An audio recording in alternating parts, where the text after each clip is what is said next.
are on Aboriginal country, and on this blue sky day, the ancestors would be very pleased to know that the artists have all of the power of those old stories.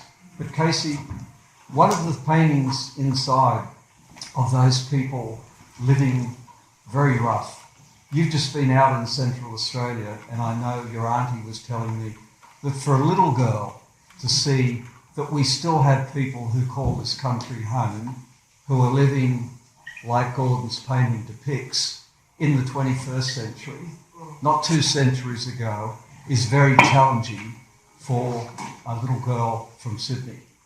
I remember my boy and girl feeling the same terrifying reality, that there were 2 worlds, and that what Casey has just seen out there is ignored by this other world in our affluence. And with all of that wealth, we don't seem to be able to move out of this place that we're stuck in.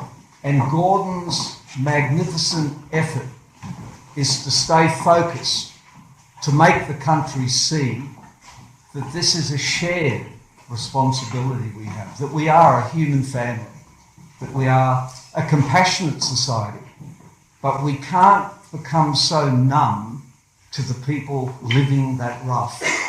We must move, and that is what the painting asks us to do, is to make it personal, to understand why it is like this, and then not just to think about it, but to act.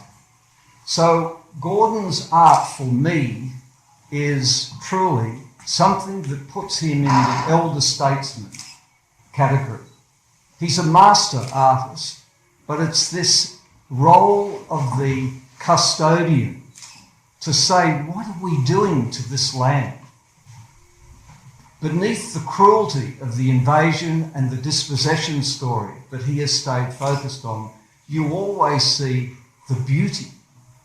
Where the wild flowers are is Gordon's sense of country, of untrampled country, of people living in harmony with country, not the poisoning of the land. So here and there throughout this story, you see not only the invasion, the massacres, the dislocation of culture, the relentless war on culture that is the theme of this exhibition. Constantly, Gordon is saying, we are better than this. Where the wildflowers are is us at our best, living in balance and understanding what it is to be here.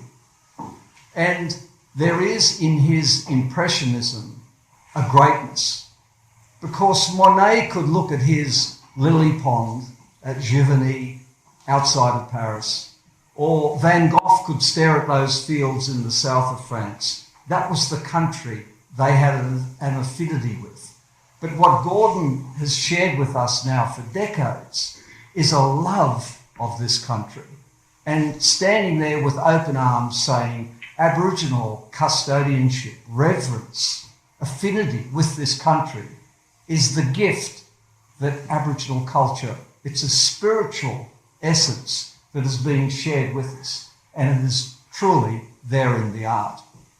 The challenging themes of Gordon's work is the constant reminders of invasion and the pain that followed, the massacres, the frontier wars, the redcoats and the Ku Klux Klan figures that hold crosses but in fact are not Christ-like in their behaviour, but are in fact murderous in their intentions, in their cruelty and their theft of children, removal of children.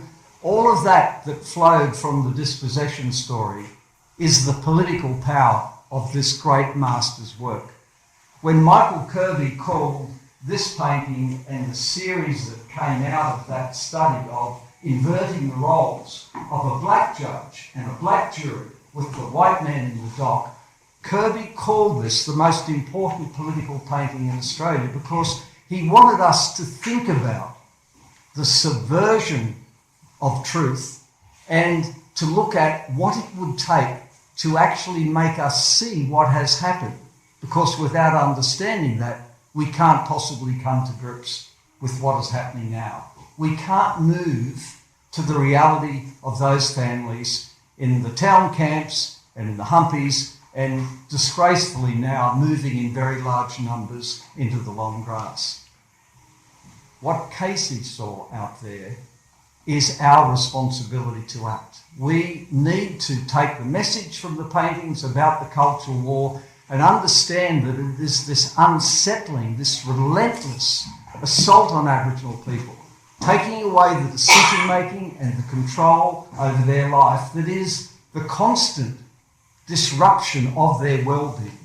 You cannot escape the trauma of the past until you have a genuine respect and allow you to be in charge of your family, your home, your community life. You can't have the great white protectors in Canberra constantly making laws that trample on those things.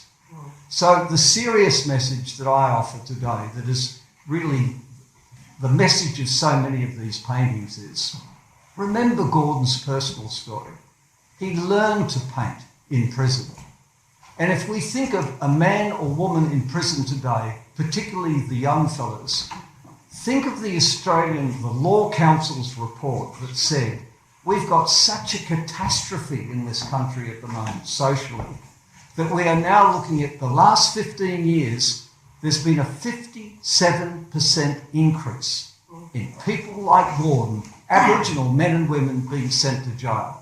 The other incarceration rate is fairly constant for the rest of non-Indigenous Australians. Over 15 years, a 57% increase. What we are doing is building an industrial prison system to lock up human beings, racking and stacking them, as they say in Western Australia. We are closing or threatening to close their homelands. We are removing children still at a terrifying rate. 13,900 of the 40,000 children removed from family are Indigenous kids. And yet, we are not recognising that all of this policy approach is accelerating an ongoing trauma. Gordon's paintings ask us to remember the individual, the family, and that magnificent painting of homelessness is a reminder that this new push to close homelands will only accelerate the numbers of people living in the long grass. Coming into the so-called growth towns will repeat the folly of what happened in Western New South Wales in our lifetime, when the missions were emptied and people then spent decades living on the fringe, in the worst house, on the roughest street, and then decades of struggle to try to get the basics of survival. That is not on offer for so many of these families at the moment, and unfortunately it leads to greatest despair, family breakup, lateral violence, suicide, all of those ways of describing the unnecessary loss of life and potential. Gordon constantly has said he wants us to see the beauty of the country. That's where the wildflowers are. But we will only together be in harmony with what it is to be Australian, what it is to live on this land, if, as a human family, we recognise the pain and the loss of life and we stop it.